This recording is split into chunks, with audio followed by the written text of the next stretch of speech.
About a decade ago, I was on the Washington Mall for the National Book Festival, on my way to give a talk about a book I'd written, when a woman ran up to me, which doesn't happen enough, believe me.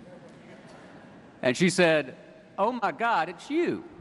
And I said, "Well, yes, it's kind of hard to argue with." She said, "I just admire you so much. I love your books. You've meant a lot to me and really to my family. Would you wait right here? I want to go buy your new book and have you sign it." And I said, "Yes, ma'am." And I stood there, and let us confess, in this ecclesiastical setting, I was feeling kind of full of myself. When she came back with John Grisham's latest novel. It gets worse.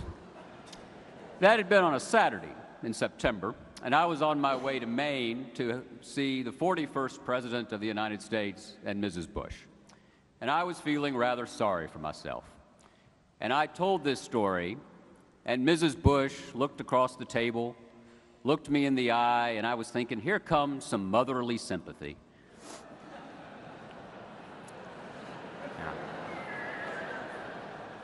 It's called telegraphing.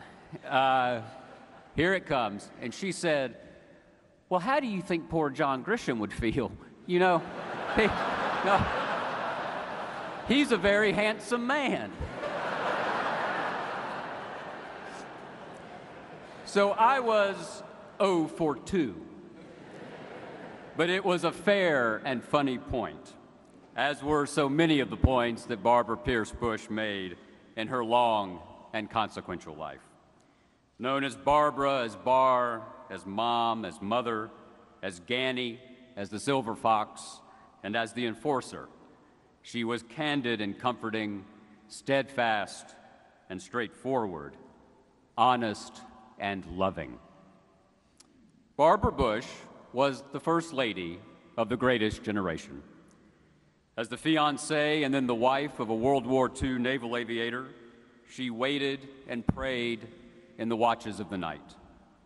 During the war, she worked at a nuts and bolts factory in Port Chester, New York, and she joined George H.W. Bush in the great adventure of post-war Texas, moving to distant Odessa in 1948, 70 summers ago.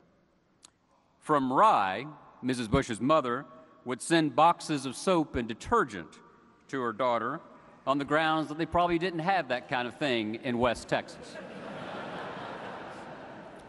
Mrs. Bush raised a family, endured the loss of a daughter to leukemia, and kept everything and everyone together.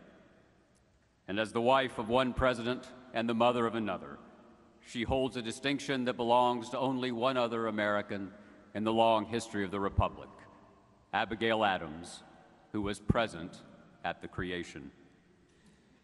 From the White House to Camp David to Walker's Point, in hours of war and of peace, of tumult and of calm, the Bushes governed in a spirit of congeniality, of civility, and of grace. Instinctively generous, Barbara and George Bush put country above party, the common good above political gain, and service to others above the settling of scores. The couple had met at a Christmas dance in Greenwich in 1941, not quite 3 weeks after Pearl Harbor. She was wearing a red and green holiday dress. He endeavored to get introduced. She was 16, he was 17. He was the only boy she ever kissed. Her children, she remarked, always wanted to throw up when they heard that. In a letter to Barbara during the war, George H.W. Bush wrote, "I love you, precious, with all my heart, and to know that you love me means my life. How often I have thought about the immeasurable joy that will be ours someday. How lucky our children will be to have a mother like you." And if you ask them, they'll be the first to say, they were. I once asked President Bush if he had known, even in the beginning, how resilient Mrs. Bush would be. "No," he said, tears coming to his eyes. And he went on, "She's the rock of the family, the leader of the family. I kind of float above it all. But she's always there for me and for the kids.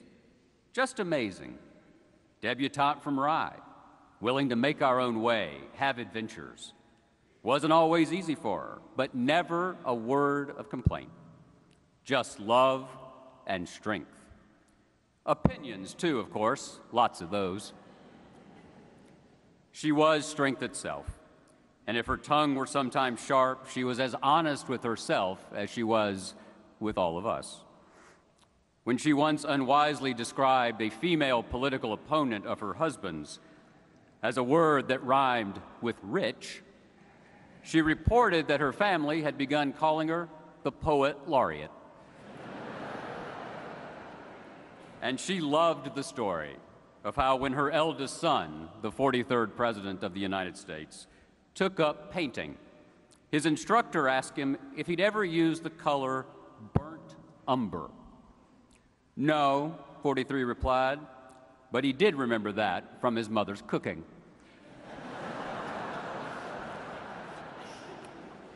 "Brings down the house," she would say approvingly. Mother and son needled each other to the end. In her final days, while the 43rd President was visiting, Mrs. Bush asked one of her doctors if she'd like to know why George W. had turned out the way he had. And then she announced, "I smoked and drank while I was pregnant."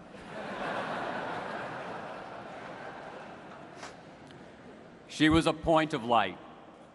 In 1989, when many Americans lived in ignorance about HIV/AIDS, Mrs. Bush went to a home for infected infants and hugged the children there, as well as an adult male patient.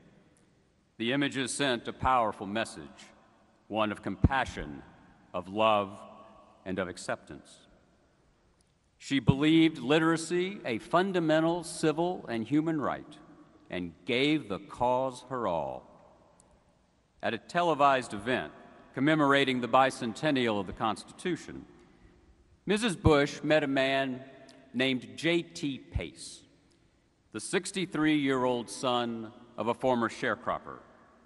Mr. Pace, who had only recently become literate, was scheduled to read the Constitution's preamble aloud. Backstage, he was nervous. Mrs. Bush asked if it would help if they read it together on the broadcast. Mr. Pace agreed. Soon, the two of them stood on stage, reading in unison. As Mr. Pace grew comfortable, Mrs. Bush lowered her voice and lowered it again and then again, until at last J.T. Pace was reading entirely on his own. He wept and he read, supported by Barbara Bush, who stood to his side, now silent. Her work was done when his voice spoke of the unending search for a more perfect union. J.T. Pace had found his voice, not least because Barbara Bush had lent him her heart. Just last summer, on a sunny day on the Bush's porch in Maine, talk turned to World War II and that terrible Saturday, September 2nd, 1944, when Lieutenant Junior Grade George Herbert Walker Bush was shot down on a bombing raid over Chichijima. Two of his crewmates didn't make it, becoming casualties of war. Lieutenant Bush parachuted out of the bomber, plunged into the sea, came up to the surface, flopped onto a life raft, and waited, scared and retching. Had young Bush been captured by the Japanese, he would have been held captive on an island that was home to horrific war crimes, including cannibalism. Bar, he'd say in later years, I could have been an hors d'oeuvre. In truth, it had been the closest of calls. George, Mrs. Bush said, in Maine last July, in their great old age, lost in reminiscence. You must have been saved for a reason. I know there had to be a reason. President Bush sat silently for the briefest of moments, then raised that big left hand and pointed his finger across the table at his wife. You, he said hoarsely, you were the reason.